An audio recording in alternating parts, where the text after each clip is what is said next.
Alright. Hello, and welcome to this Piney News Update. It's August 10th, 2017, and I want to update you on the southern pine beetles, as well as a public bus challenge that's going to be happening next week in Suffolk County. But first, I do want to talk about these southern pine beetles. And the southern pine beetles, as you know, have caused a lot of problems here in our pine barrens. And it's kind of puzzling because, well, it's not actually puzzling at all. It's what it is that we've had an unhealthy forests fire cycle.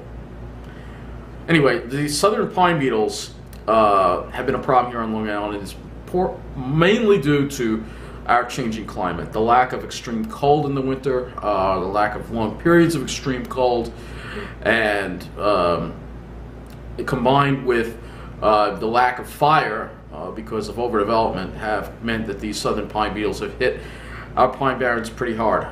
However, the New York State DEC is taking this very seriously. They have a actually pretty good web page up, and I actually want to go over some of the documents here that show where the infestations are on Long Island, where they are worse and where they have been controlled as well. They have been controlled in a lot of areas. They've been doing a lot of suppression efforts, mainly in the winter, to remove infested trees and trees around those infested trees to prevent the spread. So I think they've been doing a good job with that. However, what we need to be doing, we still really aren't doing enough controlled burning to remove the brush, and that also kills the beetles off. New Jersey is very big on the controlled burning. They do a lot of controlled burning, which is why their forests are a lot healthier than ours. As far as before I go to the diagrams, I just want you to look at these two pictures here. One shows an unhealthy grouping of pines. The pines are too close together. This is a common problem on Long Island. There's much brush in between them and other things growing because fire has not burned in this area in a long time.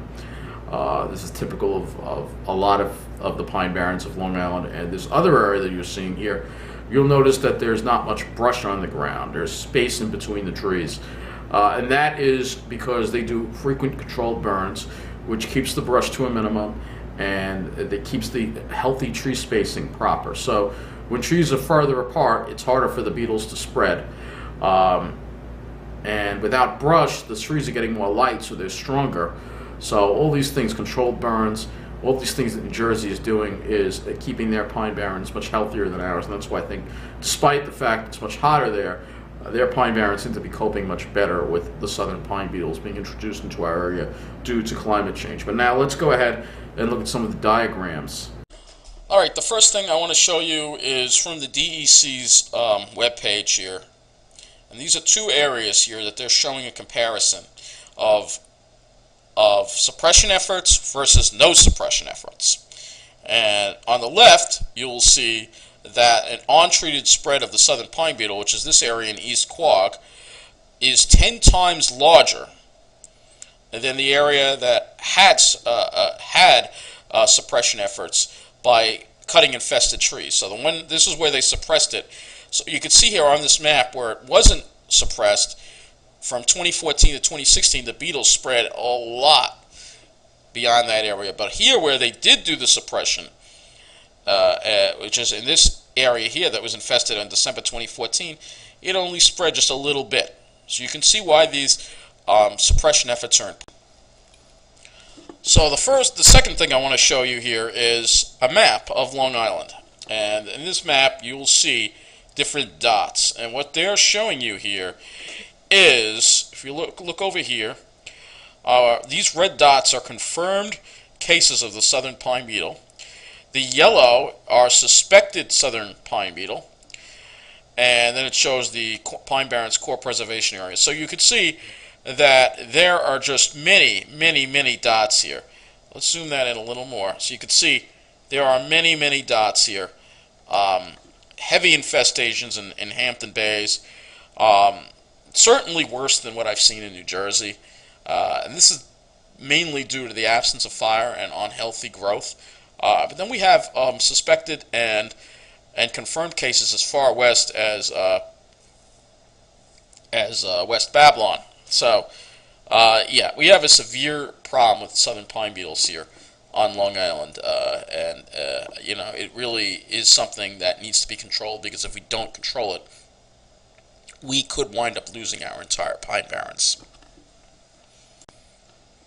Okay, so this is from the 2016 report, by the way. I'll put all the links to all this in the description, and this shows you the number of trees that were cut for suppression of the southern pine beetle. So in Henry's Hollow, there was 482. In Sears Bellows County Park, there was 480. In Hubbard County Park, there was 392. In Mattaville Hills, there was 103. Otis Pike, 41. David A. Sarnoff Preserve was 34. And South Haven, which was hit very hard, had 2,351 trees that had to be removed due to southern pine beetle. Rocky Point had 117, and other areas were 10. So let's take a look at this map here that they give us. Another map here.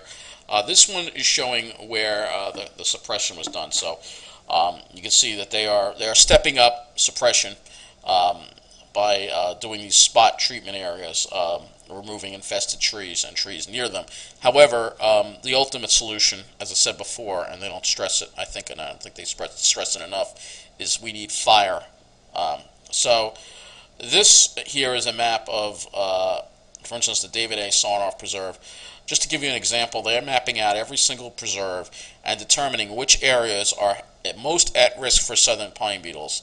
And they will do some treatments in there, maybe thinning, and maybe controlled burns. They do bring up controlled burns up here, so I do want to see more of that. Forest management includes thinning and prescribed burning. So they definitely need to restore the proper forest health here by improving the spacing in between the trees. You know, just like in a crowded room, disease will spread much faster if it's crowded than if it's less crowded. So this last map I want to show you is the susceptibility to southern pine beetle. So this is showing where the beetles are most susceptible. And you can see right here in the Pine Barrens area is where it is, because unfortunately southern pine beetle prefers pitch pine. So I just want to give, they're providing updates here. A quarterly update here, Long Island southern pine beetle quarterly update from July to September 2016. That's the latest one we have. So they've removed more than 5,000 acres of potentially infested trees. There have been more than 230 acres that have been ground surveyed for southern pine beetle in Suffolk County. And in fall, they cut down 1,923 more infested trees. So they are removing more trees. They talk about the Hubbard. 1,022 trees were cut at Hubbard. 482 were cut at Henry's Hollow. 408 were cut at Sears Bellows. 11 trees were cut at David A. Sarnoff Preserve. So this is showing you where the bigger infestation numbers are, where more trees are being cut, obviously. So they are going to look into replanting too. I don't know if there's a map here, but I'm glad to see that the New York State DEC is definitely, finally taking this more seriously. And this also talks about regrowth. There wasn't much regrowth in the areas that they did cut, because they need fire to open up the cones. So that's why there needs to be a burn. There needs to be a burn, because even though a tree may be infested, the cones are still healthy and will still produce viable seeds. So that's another reason why you need to have fire, so those cones can open. Many of the cones are serotinous. So this is just one last example here. You can see that there's a southern pine beetle infested tree right here. You see there are red needles. That tree could come down on the road. It could be a risk. So that's another thing that they have to consider. That once they get along the road, there are going to be a lot of trees falling too.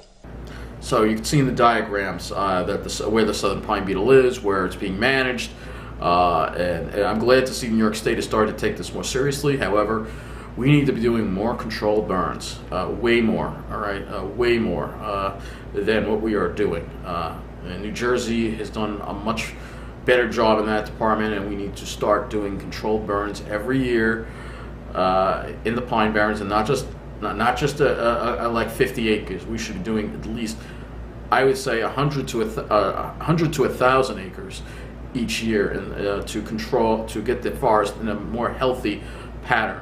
Pitch pine needs fire to survive. Pitch pine is a fire-dependent tree. Not only do a lot of the cones, they're serotinous, so they'll only open in the heat of a fire, but also the pines themselves are made to, the bark is thick, it protects them from the fire, and when a fire burns a pitch pine, the needles may turn brown and fall off, but the new growth comes in stronger and greener than ever. So the fire actually makes the tree stronger than if there was no fire at all. So these trees need fire to survive. They are a fire-dependent tree. I've talked about this many, many times. They are a fire-dependent tree, and it's very important to have fire in the pine barrens, because you can't have pine barrens without fire. It just does not work that way. This is the way pitch pine works. There are other evergreen species that have similar traits and some that don't, but generally pitch pine is the best example of a fire-dependent tree, and that's why we need fire in our pine barrens. We need to get more fire, controlled fire, not uncontrolled, but controlled burns, like they've been doing in New Jersey. They certainly have a much healthier forest to show for it. So the next thing that I want to talk about has to do with this other thing that I brought up with you, which is the Suffolk County officials are calling it a week without a car. It's called the Public Bus Challenge, and they're going to do this next week. They are urging members of the general public to use the bus system, to realize how this is just Suffolk. It should be going on in Nassau too, but they are doing this to help, hopefully, regular people. If they take the bus, more people see how inadequate it is and how important it is. That they need more fixed routes, they need more bus stops, and they're still trying to get additional funding in Suffolk. It's hard because Suffolk gets half the funding we do in Nassau from the state. However, the county puts in a lot more.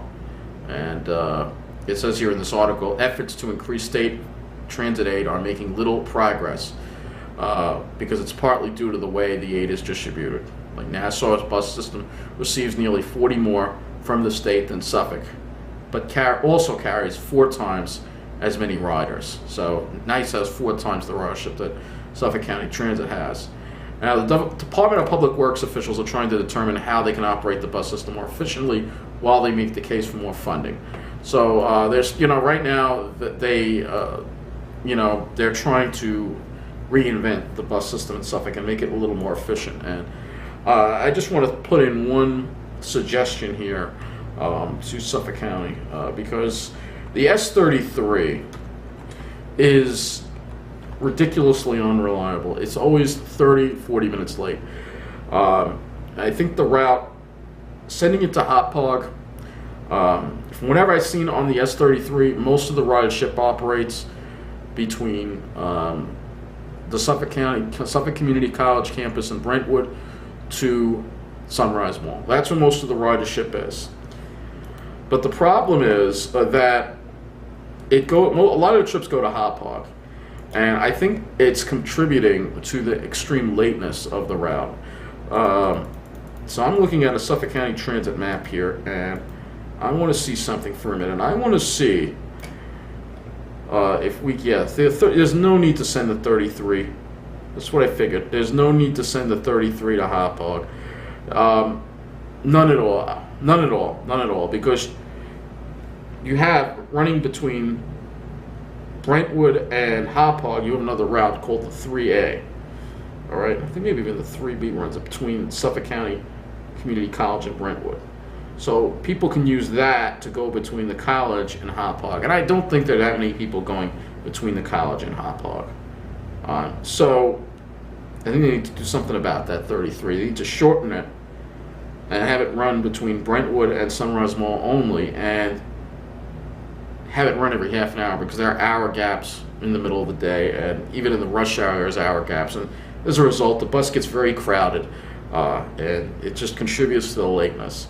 When there are so many other routes traveling between the general vicinity of Hauppauge and Brentwood. And as far as Deer Park goes, you have another route that goes to Hauppauge. It goes from Deer Park called the S27. So why does the S33 have to go to Hauppauge? It doesn't. So I think we need to look into that, and that way they could probably cut costs that way and have the bus more frequent as well. I don't want to make this a long video about what I would do with it. I think I did a video a while ago, but that's a new suggestion that I would have, because the 33 really needs help. It's a crowded route. It's always late because Hauppauge is a very traffic prone area. So if you're sending a route to Hauppauge, it's going to get delayed. That's for sure. It's going to run late. It's going to get delayed, and it's going to cause problems. So it's ridiculous. It really is. So anyway, the next thing that I want to bring up just briefly again has to do with the Long Island Railroad and how the summer of hell's been going. I mean, it hasn't really been much of a summer of hell. It really hasn't been too bad. And I want to tell you, I went to Atlantic Terminal and traveled via Atlantic Terminal yesterday to see just what it was like, to see how many people on the train were using Atlantic Terminal instead of going to Penn Station. So I went through my dead town in the middle. I mean, literally is dead in the morning. I got the 6:30 train, but it's dead. You know, in a normal town, you have people getting coffee, bagels, none of that here. It was just nobody around. So I get to the train station, and one thing I noticed is that there's hardly anyone. I don't know if this is due to the schedule change or that it's summer, but I don't ever remember. Now, the 6:30 train, you used to see a lot of people on the platform for that 6:30 train, and there was hardly anyone there. Maybe because the train goes to Atlantic now, it doesn't go to Penn for the summer. Maybe a lot. First of all, there's another train right after that 6:38 that goes to Penn, so those people, they would still be there and just get on the 6:38, but they weren't there. There was nobody there. So I rode on the train, which didn't really get that crowded, and I just want to show you what it was like in the morning in Westbury at the station. Look at this, weeds in the sidewalks. Weeds in the sidewalks. Take a look at these overgrown weeds. Stairway to the train station, overgrown with weeds. It's like nobody gives a shit about this town. God, there's hardly anyone here.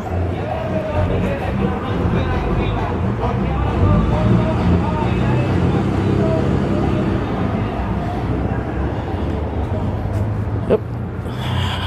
There is no one here. I mean, I know this train goes to Atlantic, but still, you'd think there'd be. I tell you, this town is dying. People aren't even taking the train here anymore. It's getting really scary. I mean, this is rush hour. This is 6:30 here, and look, there's no one here. I mean, a year ago, you'd have lots of people. There'd be a big crowd waiting here, but there's nobody here. That's nothing unusual. Train skipping Westbury. Commuters? We don't have commuters here. We have day laborers. So you see what it was like at the station. Meanwhile, I want to show you as we pass by Maryland Avenue. And there are a lot more people at Maryland Avenue than Westbury. So there are people taking these trains. They're not empty to Atlantic, but you'll see that there are a lot more people waiting at Maryland. Much busier here. This is Maryland Avenue. Much busier. Yes, you see, not lots of regular people. You know, my town is now suffering. We are suffering. I really would like to see the latest numbers from the Long Island Railroad. Well, I don't know as to the month, because I think that there's a trend going on. I think we are seeing people starting to stop commuting out of Westbury. It's getting so bad, people are just avoiding now. They won't even take the train here anymore. I don't know if it's just because of the summer, but I don't ever remember that last summer. But anyway, going to Atlantic, the train was not that crowded. I mean, a lot of people got off at Jamaica to switch for Penn Station, and as a result, it really wasn't very crowded at all. And I mean, there were plenty of empty seats all the way to Atlantic. So, and then I took it going back also to the tail end of the evening rush hour, And again, the Atlantic train was not that crowded. So it was the tail end, though. It was like 8 o'clock-ish, you know, that I took it. But it's showing that a lot of people still are choosing to, whatever reason, they choose to continue to go to Penn Station. And I tell you, it's a shame that the Long Island Railroad, I think it's, I don't know what it is. People just like going to Penn. I know it gets them to Midtown quicker. But if you're going downtown, it doesn't really save you that much. So, and a lot of those people are commuting to downtown. So, I don't know. I'd like to see those Atlantic trains a little more patronized. But whatever. You know, we are more than halfway through the summer of hell, quote unquote summer of hell. So it really hasn't been that bad. But the condition of our station, Westbury, we have weeds growing. Take a look at these weeds growing by the stairs. It's unbelievable. It's like you're living in some forgotten town. It's ridiculous. It's a dead, forgotten town that's struggling to really get people to come here to do anything. But like I said, I'm not really going to talk about that too much. I just wanted to talk about how it may be relating to the Long Island Railroad ridership. And if the ridership is indeed going down, then we have a serious problem, because that means that the railroad will see these ridership numbers and start reducing service to Westbury. As if the service isn't bad enough, they may make it even less, which really increases the urgency for me to relocate. I'm being discriminated against, as I told you. I was looking for, I guess I have to kind of bring it up a little bit, but I've called now twice about an apartment in Farmingdale.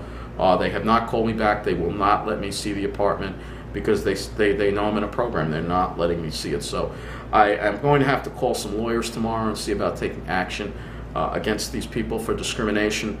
I'm not going to be discriminated against by anyone, anything, anyone. They think they can discriminate against me because I have a disability, because I'm in a program. Well, they better think again. All right, I will see whatever legal recourse I have, because I have a right to live somewhere happy, safe, and close to transportation. And I'm not going to let these stuck-up, snobby, elite people think that they can keep me out of the places I need to be on Long Island. No, it is wrong. I'm going to keep fighting about it.